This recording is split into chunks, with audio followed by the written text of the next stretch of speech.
Alors, salut la famille, j'espère que vous allez bien. Moi, je vais super bien. Dans cette vidéo, nous allons voir comment obtenir Adobe Photoshop pour son MacBook à partir de la version 10.12, c'est-à-dire Sierra jusqu'à la version Catalina 10.15 ou version supérieure. Mais je tiens déjà à rappeler ici que cette méthode n'est pas catholique.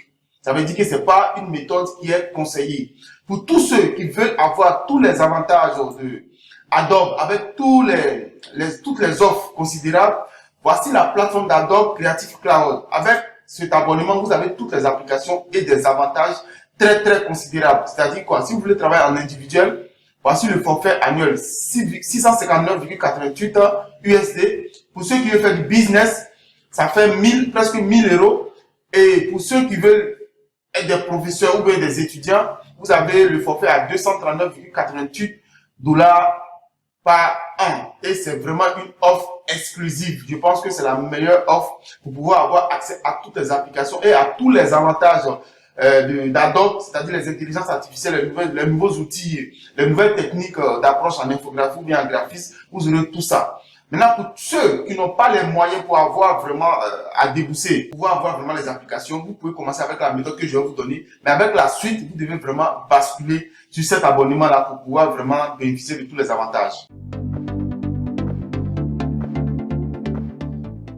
Alors, vous avez également la possibilité de pouvoir commander l'un de mes livres, Infographie Mania, 26 secrets de l'infographie pour vendre plus et 4 techniques indispensables pour mieux apprendre l'infographie. Tous ces livres sont disponibles déjà sur PayHip. Le lien se trouve dans la barre de description. Vous avez également 7 erreurs graves à ne pas commettre en infographie.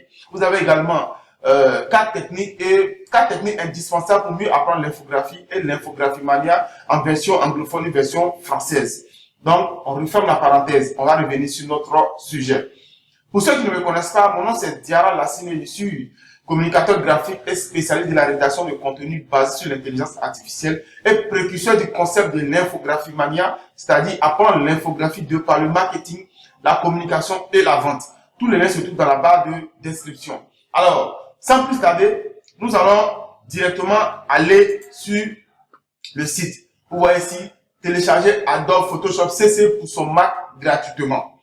Alors, le lien se trouve dans la barre de description. Il suffit de cliquer juste sur le lien et vous allez lire également, vous allez lire tout ici. Regardez très bien, vous pouvez lire ici tout l'article. Et juste en bas, vous faites télécharger.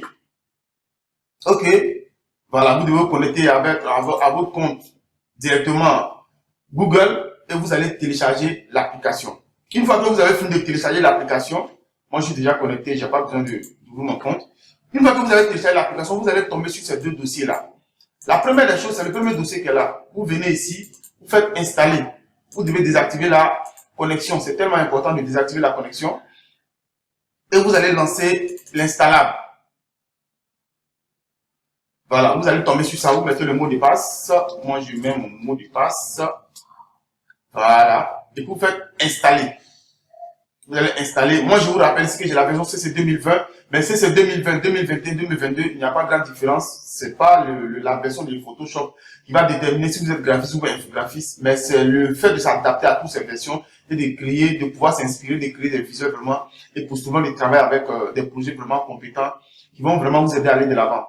Donc, vous faites déjà continuer et vous faites installation. Moi, je l'ai déjà installé, donc je vais annuler. Donc, après cela, une fois que c'est déjà OK, vous fermez le dossier et vous voyez ici, Adobe Z 2020, vous cliquez dessus 2 fois. Ça va ouvrir, vous faites patcher, c'est-à-dire vous allez craquer ça et vous avez Adobe Photoshop 2020 sur votre Mac. Et je tiens à dire ici que cette méthode, vous allez bien sûr avoir Adobe Photoshop sur votre Mac, mais vous serez limité dans certaines fonctionnalités telles que l'intelligence artificielle, telles que l'espace de stockage pour vos projets sur cloud. Tout ça, vous n'aurez pas ces accès. Donc, pour pouvoir avoir ces accès, vous devez vous rendre directement ici sur Adobe Creative Cloud pour avoir la version officielle en tant qu'étudiant ou professeur à 239,88. Ce n'est rien. Ce n'est rien par rapport à ce que vous allez gagner, par rapport à ce que vous allez développer. Donc, je vous conseille fortement de pouvoir souscrire à cette offre-là et d'avoir vraiment toutes les applications d'Adobe Creative Cloud et de bénéficier des avantages. Alors, donc, je tiens déjà à rappeler ici que cette méthode que je viens de vous donner, c'est pas une méthode qui est très catholique et je vous conseille pas cela. Et si vous avez vraiment envie de commencer et vous n'avez pas de moyens, vous pouvez commencer avec ça, avec cette version-là. Mais avec le temps, je pense qu'il faut déjà passer à la version authentique, à la version de Creative Cloud qui va vous donner un avantage considérable tel que un espace de stockage, tel que plus de 20 applications, tel que tout le pack d'Adobe Photoshop, tel que l'intégration de l'intelligence artificielle à travers Photoshop ou bien Illustrator. Vraiment, c'est un grand avantage. 239,88 USD, ce n'est rien par rapport à ce que vous allez gagner avec Adobe Photoshop, la dernière version. N'oubliez pas de laisser un pouce bleu ou un commentaire pour pouvoir encourager cette chaîne-là. Et à la prochaine vidéo, nous allons voir comment obtenir Adobe Photoshop pour son Windows. Merci d'avoir suivi cette vidéo jusqu'à la fin et à la prochaine vidéo.